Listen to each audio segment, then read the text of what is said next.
আপনি পুরাণ পড়েছেন? অসুর নিধন করতেই মা দুর্গার জন্ম। অসুরের সংখ্যা দিন দিন বেড়েই চলেছে। আজ কোর্টেই ঠিক হয়ে যাবে কত বছরের জন্য আপনাকে ভেতরে যেতে হবে। কি হলো? আমাকে দেখে আপনাদের সবার কথা বন্ধ হয়ে গেল কেন? আমি কি আপনাদের সুন্দর মুহূর্ত নষ্ট করে ফেললাম? এখনো পুরো মাপটাই তো নেওয়া হলো না। না গরমকাল তো অসুবিধে নেই, স্লিভলেস বানিয়ে দেবো।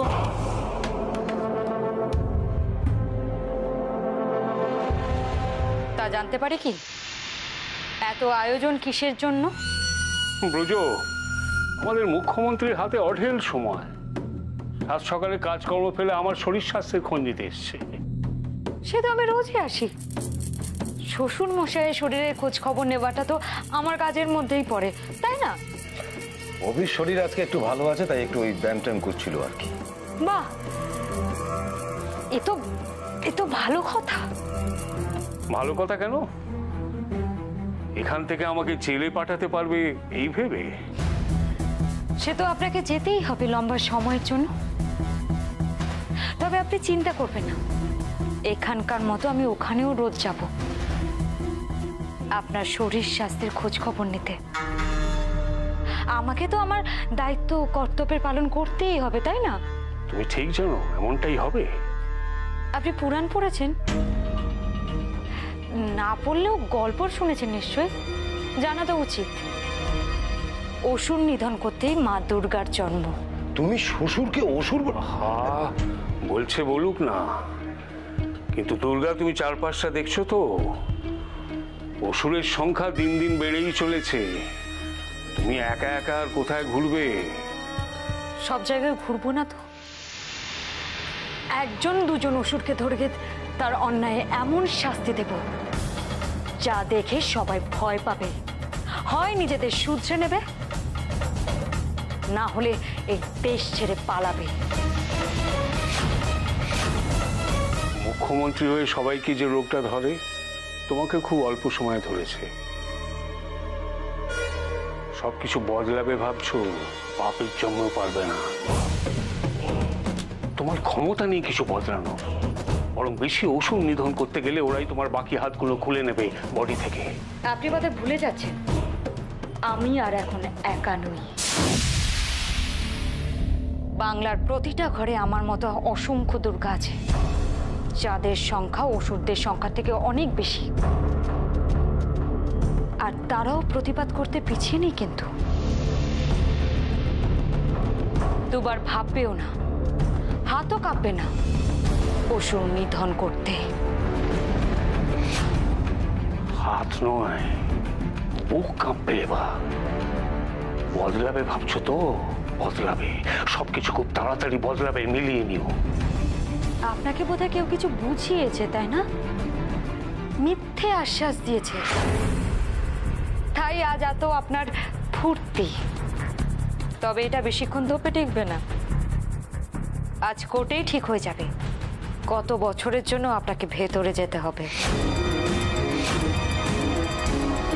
সিল্কের জামা কাপড় বানাচ্ছে, কিন্তু আপনাকে তো কাটাতে হবে কয়েদির পোশাক পরে। সেগুলো বালি, দিবা স্বপ্ন দেখছো তুমি? আপনার মনে হয় আপনি কোর্ট থেকে বুক জিতিয়ে বাড়ি ফিরতে পারবেন? চ্যালেঞ্জ করছো আমায়? লাভ নেই চ্যালেঞ্জ করে। আপনার ভবিষ্যৎ মোটামুটি সারা দেশের লোকই জেনে গেছে কি হতে পারে।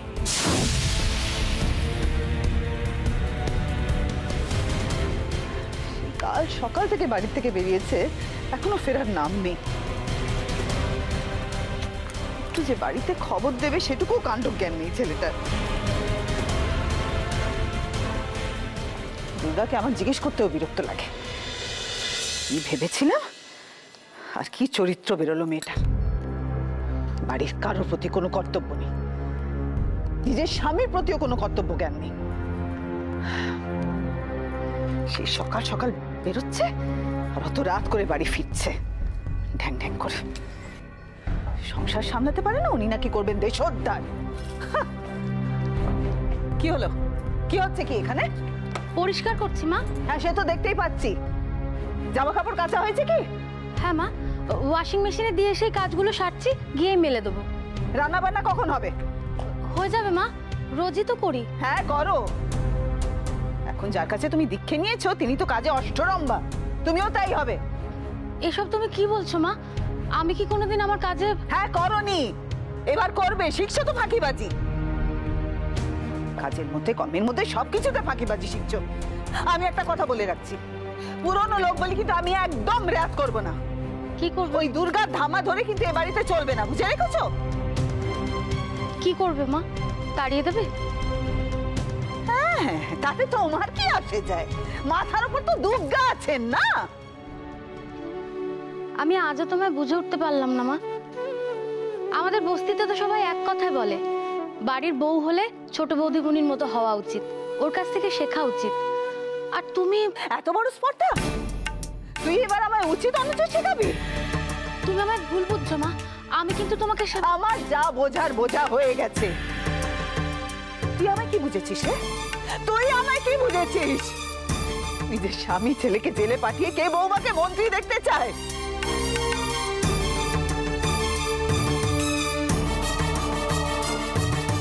দুর্গা কি সেটাও তোমাদের কাছে জানতে হবে আমায়? সব হয়েছেন দুর্গার সমর্থক, সকলের মাথা খেয়েছে মেয়েটা। দুর্গা, তোমার কথা মতো গ্রাম শহরে বিভিন্ন জায়গায় কমপ্লেন বক্স বসিয়ে শুধু কাজের কাজ হয়েছে তাই নয়, একটা বিরাট রেসপন্স পাওয়া গেছে। আর অদ্ভুত ব্যাপার, মানুষ শুধু কমপ্লেনই করেনি, অনেকে সাজেশনও দিয়েছে যে কিভাবে সমস্যার সমাধান হতে পারে। আমি ঠিক এটাই চেয়েছিলাম, সমস্যাগুলো যার শুধু সে নয়, সবাই বুঝুক, এগিয়ে আসুক। তোমার এই স্টেপটা সারা দেশের কাছে শিক্ষণীয়। এভাবে কত সহজে কত কম সময়ে জনগণের কাছে পৌঁছানো যায়। মানুষের প্রশংসা করে চিঠিও লিখেছে। তোমার কাজে দলও খুব খুশি। আমাদের সবার বিশ্বাস রাজ্যের উন্নতির জন্য এটা একটা নতুন দিশা হবে। দুর্গা, ম্যাম আসুন ম্যাম প্লিজ। আরে তুমি উঠে দাঁড়ালে কেন? কি মুশকিল? আমি মুখ্যমন্ত্রী বলে আপনি এই কথা বলছেন? ম্যাম আমি মুখ্যমন্ত্রী হতে পারি, কিন্তু তার আগে আপনি আমার ম্যাম। প্লিজ বসুন। হ্যাঁ প্লিজ প্লিজ বসুন। বসুন। Thank you. ম্যাম আরও একটা ভালো খবর আছে, আমাদের সরকারি কমপ্লেন বক্সের সিদ্ধান্তটা মানুষ খুব ভালোভাবে নিয়েছেন। হ্যাঁ সেটা বুঝতেই পারছি, রোজ লাখ লাখ চিঠি আসছে আমার কাছে। কি গুরুদায়িত্ব দিলে বলো তো আমায়? এত কম সময় ভরসাযোগ্য আপনাকে ছাড়া আর কাউকেই মনে হয়নি ম্যাম।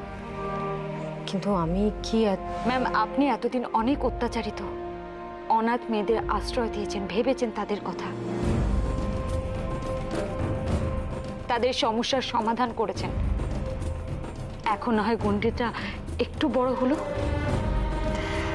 কতটা কি করতে পারবো জানি না, তবে তোমার ভরসার মান রাখবার চেষ্টা করবো নিশ্চয়ই। ম্যাম এখন কাজ শুরু করার সময়, আপনি বলুন আমরা কোথা থেকে কাজ শুরু করব?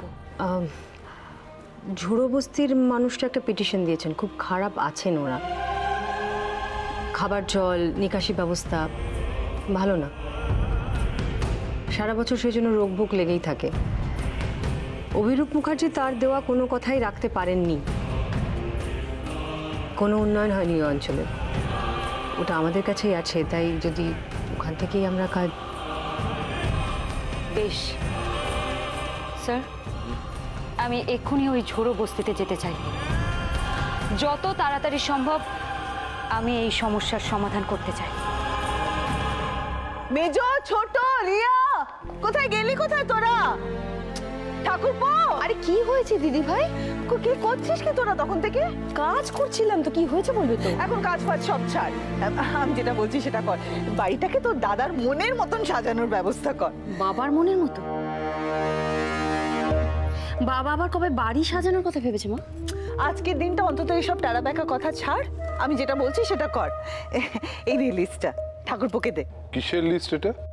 এগুলো সব বাজার থেকে আনার ব্যবস্থা করো। ছোট, তোর দাদার পছন্দের সব রান্নার ব্যবস্থা কর। এই তো একটু আগে কেমন করে কথা বলছিলে, হাজারটা এদিক ওদিক কাজের কথা বলছিলে। যা বলেছি বলেছি, এখন যেটা বলছি সেটা কর। কিন্তু তুমি যা বলার বলেছো বর্দি, কিন্তু হঠাৎ করে এরকম উৎসবের মতো আয়োজনের কারণটা কি?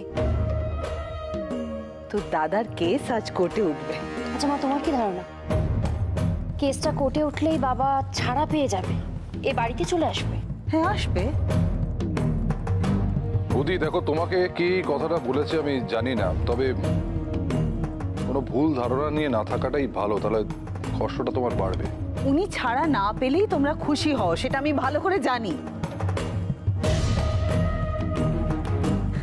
কিন্তু কি করব বলো, সত্যের জয় তো হবেই। বাবার কোনটা সত্য মা? এখনো তো বিচারই হয়নি, আগে বিচার হোক। দেখো সারা জীবন বাবা জেল থেকে বেরোতে পারে কি? মাঝে মাঝে উনি বলতেন না, এখন আমারও সন্দেহ হয় তুই সত্যি কি আমার মেয়ে।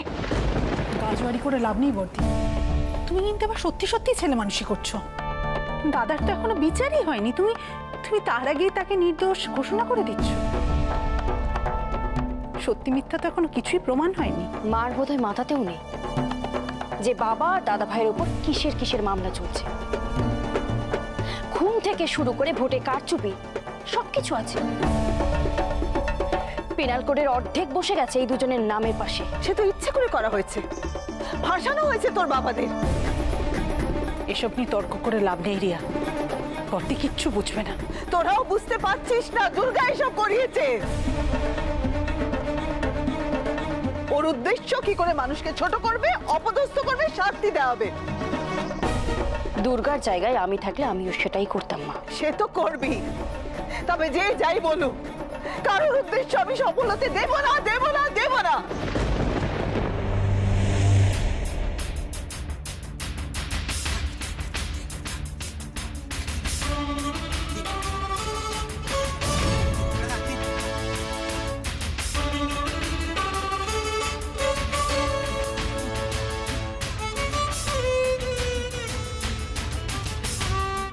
আমরা এই মুহূর্তে আছি ঝোড়ো বস্তিতে, যেখানে শহরের মধ্যে থেকেও ন্যূনতম সুযোগ সুবিধাটুকু এসে পৌঁছায়নি বলে যে অভিযোগ ওনারাই করেছেন সরকারি কমপ্লেন বক্সে, সেই অভিযোগের ভিত্তিতে কিন্তু মাননীয় মুখ্যমন্ত্রী আজ এখানে এসে পৌঁছেছেন। এখানকার মানুষরা কিন্তু রীতিমতো বিস্মিত, হতবাক, এবং তাদের কাছে এই অভিজ্ঞতাটাও প্রথম যে ওনারা বিশ্বাসই করতে পারছেন না মাননীয় মুখ্যমন্ত্রী তাদের কাছে নিজে ছুটে এসেছেন। চলুন আসুন ওনার কি বলে দেখা যাক। চলুন চলুন।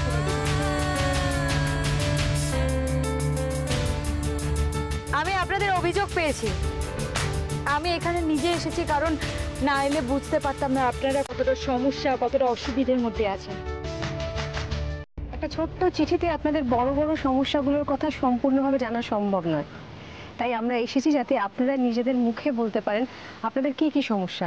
জলের সমস্যা তো অনেকবার লেখা হয়েছিল, তাছাড়া সারা বছর তো আমাদের রোগ ভোগ লেগেই থাকে, তাই যদি একটা ছোট ডাক্তারখানার ব্যবস্থা। মিস্টার গুপ্ত, হ্যাঁ ম্যাডাম। এই সব কিছু নোট করে নিন। ঠিক আছে। কোন বাড়িতে কারেন্ট নেই দিদি, আমাদের গরমে খুব কষ্ট হয়। ছোট্ট একটা সরকারি স্কুল হলে বাচ্চাদের খুব উপকার হয়। দিদি, দুর্গা দিদি, আসলে আমি আর টুয়া মিলে সবাইকে দিয়ে সই করিয়ে সমস্ত অভিযোগ বাক্সে ফেলেছিলেন।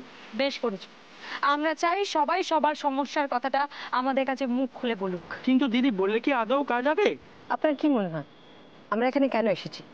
সব কথা শুনে নোট করে নিয়ে চলে যাব তাই? আসলে কত প্রতিশ্রুতি তো শুনি, কাজ হয় কটা? এবার হবে। সরকার এই সব সমস্যার সমাধানে খুব শিগগিরই কাজ শুরু করবে, কিন্তু হ্যাঁ, আমার আপনাদের কিছু কথা বলার আছে। দেখুন, এটা নেই ওটা নেই, আমরা সব রকম সুযোগ সুবিধা থেকে বঞ্চিত, এরকম দাবি তুলে বিক্ষোভ জানানোটা খুব সহজ, কিন্তু অন্যরা শুধুমাত্র কাজ করবে আর আমরা চুপ করে বসে থাকবো, এটাও কিন্তু ঠিক না।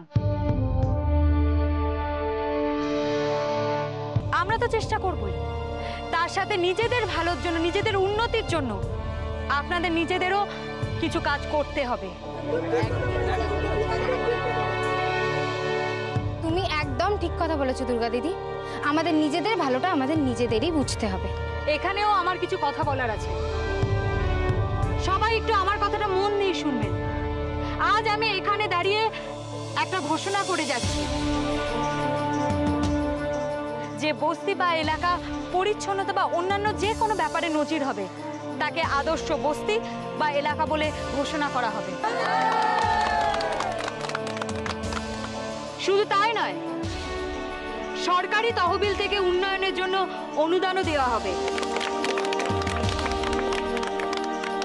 আপনাদের সবাইকে খেয়াল রাখতে হবে, বিদ্যুৎ, জলের সঠিক ব্যবহার, পরিচ্ছন্নতা, মেয়েদের সুরক্ষা, সব দিকে। এভাবেই হয়তো আপনারা উদাহরণ হয়ে উঠবেন আর 10টা বস্তির কাছে। শুধু এটুকুই নয়, আমি আপনাদের কথাও দিচ্ছি যে বস্তি বা এলাকা নিজেদের আদর্শ বলে প্রমাণ করতে পারবে, সেই জমি তাদের হবে। আমি এরকম একটা আইন আনার কথা ভেবেছি।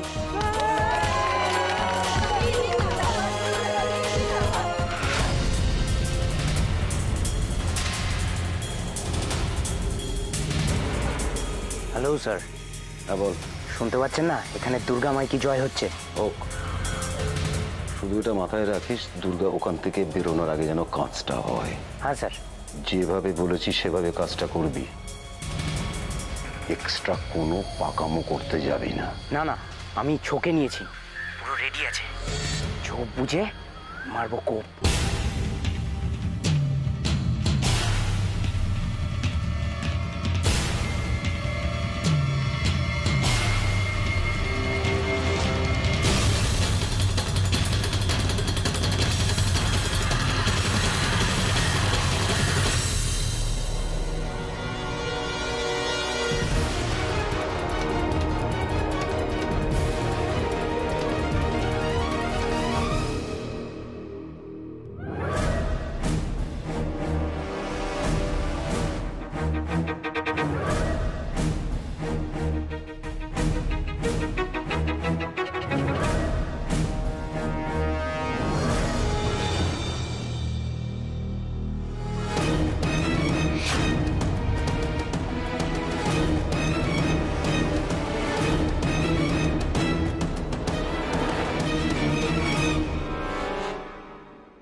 সবথেকে চাঞ্চল্যকর খবর, ধরে নেওয়া হয়েছিল প্রাক্তন মন্ত্রী অভিরূপ মুখার্জি এবং তার বড় ছেলে মিহির মুখার্জির বিরুদ্ধে যে অভিযোগ নিয়ে আসা হয়েছে তার জন্য তার দৃষ্টান্তমূলক শাস্তি হবে, কিন্তু অবিশ্বাস্যভাবে কোনো অভিযোগেরই কোনো প্রমাণ পাওয়া যায়নি। মিহিরকে খবরটা জানিও, ওর কাছে তো একটা বড় চমক। আজ একটা বিরাট ষড়যন্ত্র সামনে এসছে। অভিরূপবাবুর দীর্ঘদিনের ম্যানেজার মনীষ বিশ্বাস অভিরূপবাবুর নাম নিয়ে দিনের পর দিন নানা রকম কুকীর্ত করে বেরিয়েছেন। তবে বিবেকের তাড়নায় আজ কোর্টরুমেই তিনি তার সমস্ত অন্যায় অপরাধের দায়ভার স্বীকার করেছেন এবং মহামান্য আদালত অভিরূপ মুখার্জি এবং মিহির মুখার্জিকে সসম্মানে মুক্তি দিয়েছে।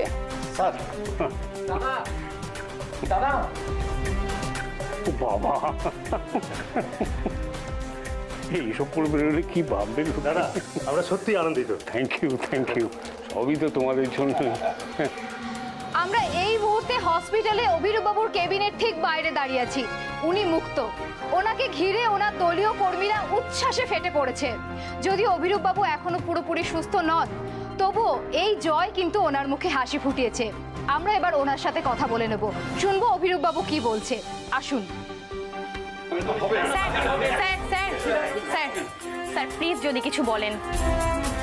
আমি শারীরিকভাবে খুবই দুর্বল, কিন্তু মহামান্য আদালতের রায় আমাকে মনের জোর জুগিয়েছে। আমি জানতাম আমার বিরুদ্ধে যতই ঘৃণ্য ষড়যন্ত্র হোক না কেন, দেশের আইনকে কেউ কাঁচকলা দেখাতে পারবে না। আমি জানতাম জয় সত্যেরই হবে। অভিরূপ মুখার্জি জিন্দাবাদ! অভিরূপ মুখার্জি জিন্দাবাদ! Abhirup Mukherjee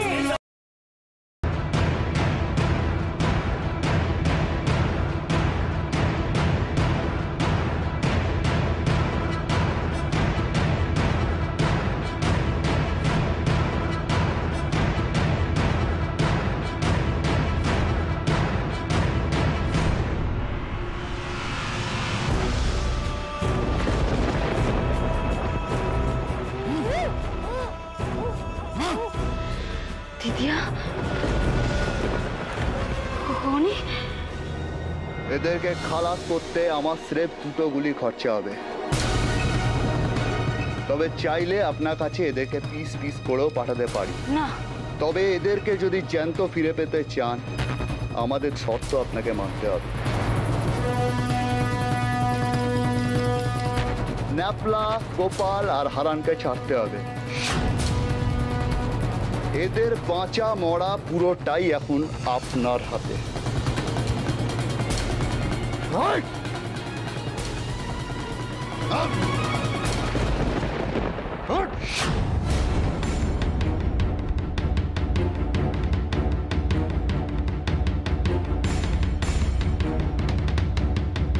Durga, yes sir.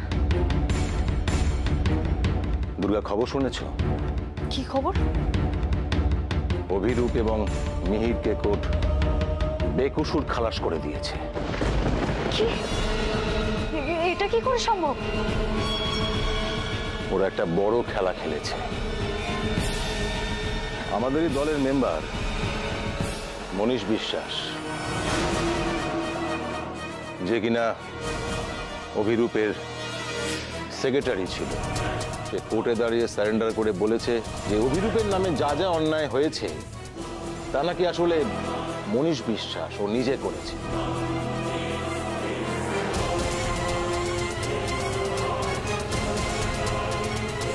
এখন দেখো দুর্গা, কেউ যদি নিজের উপর পুরো দোষটা নিয়ে নেয় তাহলে তো মহামান্য আদালতের কিছু করার থাকে না। কিন্তু মনীষবাবু কেন?